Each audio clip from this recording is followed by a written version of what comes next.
come off the desk, huh? Pretty exciting, and it's it's actually more exciting than a double scoop of breast milk ice cream, I reckon. Nice. Guys, we're talking politics. He finally did it. Albo called the federal election for the 3rd of May. Are you guys excited? OK, that felt very fake, if I'm honest. And I get it. Dutton versus Albo. It's hardly rumble in the jungle. It's kind of more like the failure in Australia, if you ask me. Now, the government also threw out a quick budget 2 days before the election. Now, I should be transparent here. I have not read the budget. But to be fair, I've only read 2 books in my life. This is the first one, this Mills and Boon novel, bedded by a Playboy. It was very good. And this book, Waleed's I Know This to Be True. I was forced to read that on my first day. Now, both books are great, let me tell you, but obviously I'm a sucker for steamy sex scenes, but I did also enjoy the Mills and Boon novel as well. It was great. Former PM John Howard has come out and called PM Albo a piece of talking furniture, which is very funny to think of. Just, nurse, Mr. Howard is talking to the futon again. Now, Johnny H might actually be onto something here. I did some research and I found Albo in the latest IKEA catalogue. Look at this. It's called the Albor.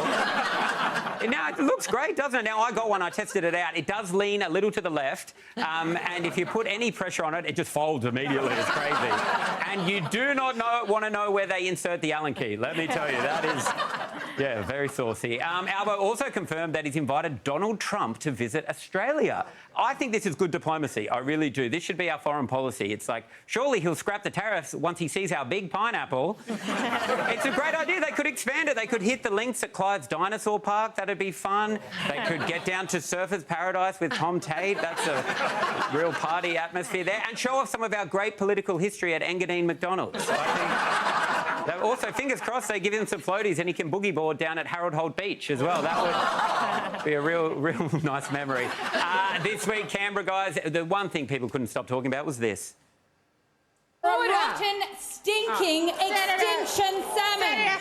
Rotten, stinking extinction salmon. How did Senator Hanson-Young get the Taunton family fish recipe? That's right, though. Salmon was weirdly big on the menu in Canberra. Even Leonardo DiCaprio whacked the government about our fishy salmon farming laws. Albo then hit back in language that only one of the young ladies that Leo likes to date would understand. Delulu with no salulu. Now, look, that is a weird thing for a middle-aged man, let alone the Prime Minister to say. So I was confused. I did some digging and I found out where Albo got the idea from. I must be Delulu, but I feel like he was giving me the eyes. Delulu. Delusional. Delulu with no salulu. I dare you to drop that in I the could speech. do that? What? That's where politics is. You can just dare a Prime Minister to do something and they do it. It's like, forget the debates. Let's just bring Who Dares Wins back for this election. We'll get Mike Whitney. Do you guys remember that show? We'll get Mike Whitney back and whoever can scull an ostrich egg in a Westfields car park the fastest gets to be the Prime Minister. Anyway, hope this was also a dare. Stinking extinction salmon. All right, guys, I'll see you next week. Woo!